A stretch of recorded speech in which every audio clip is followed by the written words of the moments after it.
Hi, my name is Eric Gandini. I'm calling from Sweden. Yes. Me and my friend, we're doing a film, and we would like to visit Guantanamo Bay. So we wonder if it's possible somehow. Yeah, it is possible. Let me give you a different number, Eric, for a U.S. Air Force Captain Crossan, Tom Crossan. Public Affairs, Cap Crossan. Hello, my name is Eric Gandini. I'm calling from Sweden. Regarding visits at Guantanamo base. Yeah. We have flights out of Puerto Rico just about every Wednesday. And they're 2-night flights. Okay. From Puerto Rico to Guantanamo, the flights are free. You will be required to pay $12 a night per person for the lodging. Okay. And then whatever expenses you incur for telephone or internet access and meals. You'll be able to see the camp in which they are detained in. You'll see it from somewhat of a distance, and you'll be able to photograph it. All right, this is very good information. Yeah. I thank you very much. I appreciate the call, and if you have any more problems or questions, give me a call. Okay, thank you. Bye-bye. Take care.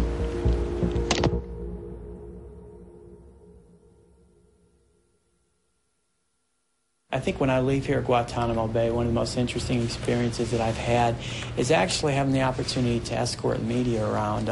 It's interesting talking to people from all around the world, from Korea, from Sweden, from the Middle East, from North America, from all around the world, just having the opportunity to speak with different people and, just hear how they feel about the detainees here, how they feel about world politics. It's an enriching experience, and I feel like... This is Lieutenant Moss, and his job is to show us that everything is okay here.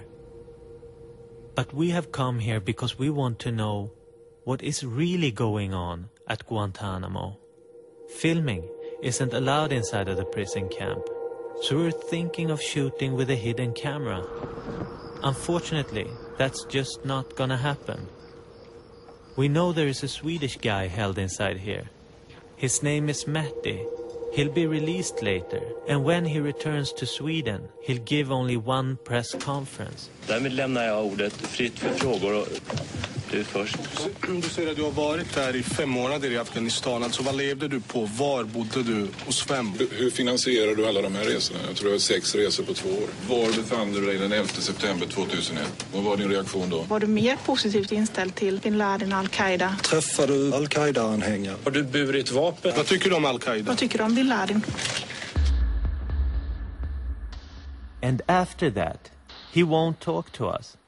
He refuses to talk to anyone who has anything to do with the media.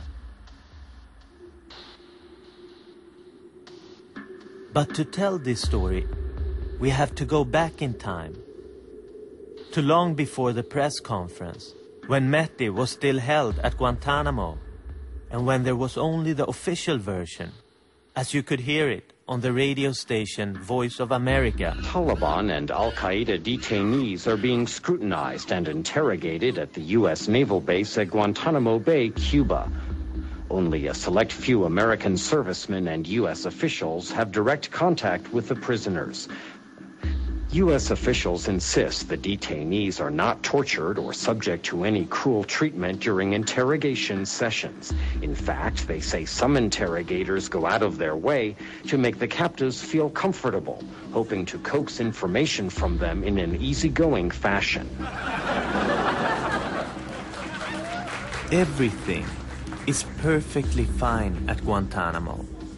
The prisoners and interrogators collaborate, and information is being gained in a friendly atmosphere. And exactly right here, the story could have ended if it wasn't for this man who we saw in a public square in Stockholm. He's met his father, and he had a feeling that things were not good at Guantanamo. 1,2, 2,4, 1,80, 40-45 grader varmt. I'm lost. Händerna, fötterna, dag och natt. Helt stängt. Får inte prata, får inte se, får inte höra. But Metti's father didn't know that it was the other way around. It was Metti, together with most of the other prisoners, that had in fact decided to stop talking. Rumor now was that it wasn't 40 degrees hot at Guantanamo anymore, that the army had started exposing prisoners to freezing temperatures to get them to talk. What I will do is urge him as a father to reach out, to communicate with his son via letter, which we will transport, and ask his son to just cooperate, come clean. This will help him determine his future. Pierre Richard Prosper, the man with the good advice and puppy dog eyes. He is an expert of international law and assigned by the president to tour around and visit the countries who have citizens being held at Guantanamo. Here he was in Sweden to persuade Metti's father to convince his son to start to talk again. Well, that's right. We're applying the Geneva Conventions, but he, by his conduct, has not earned the benefits or privileges to be labeled a prisoner of war. A prisoner of war is someone who is part of a responsible command or army, is someone who wears a uniform and a distinctive sign clearly, and it is someone who follows the laws and customs of war. Tänk de hela tiden låst dag och natt. Men jag, som är hans far.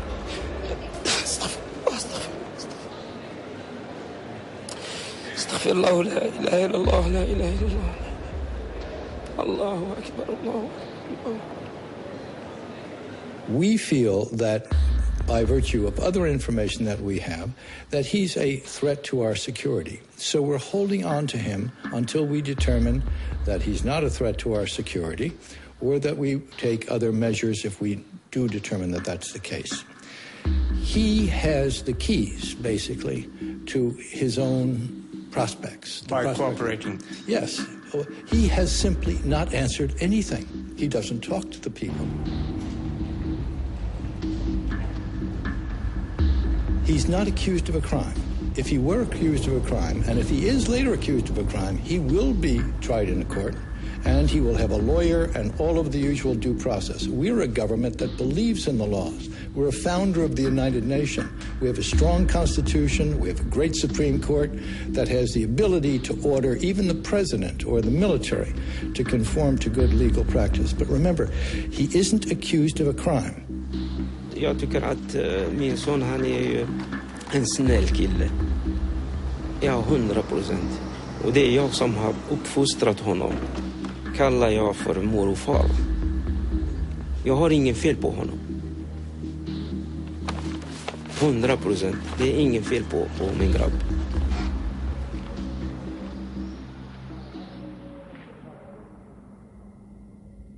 We need to keep in mind that the people in U.S. custody are not there because they stole a car or robbed a bank. That's not why they're there. They're not common criminals. They're enemy combatants and terrorists who are being detained for acts of war against our country. And that is why different rules have to apply. Different rules? Why did they need to define the prisoners at Guantanamo? The answer was that when the prison camp first opened, it was never intended to hold prisoners of war. Its purpose was to extract information to prevent future terrorist attacks. وقد أصاب بوش عندما قال إما معنا وإما مع الإرهاب أي إما مع الصليبية وإما مع الإسلام. The kind of people held at Guantanamo include terrorist trainers, bomb makers, extremist recruiters and financiers, bodyguards of Osama bin Laden, and would-be suicide bombers. They are not common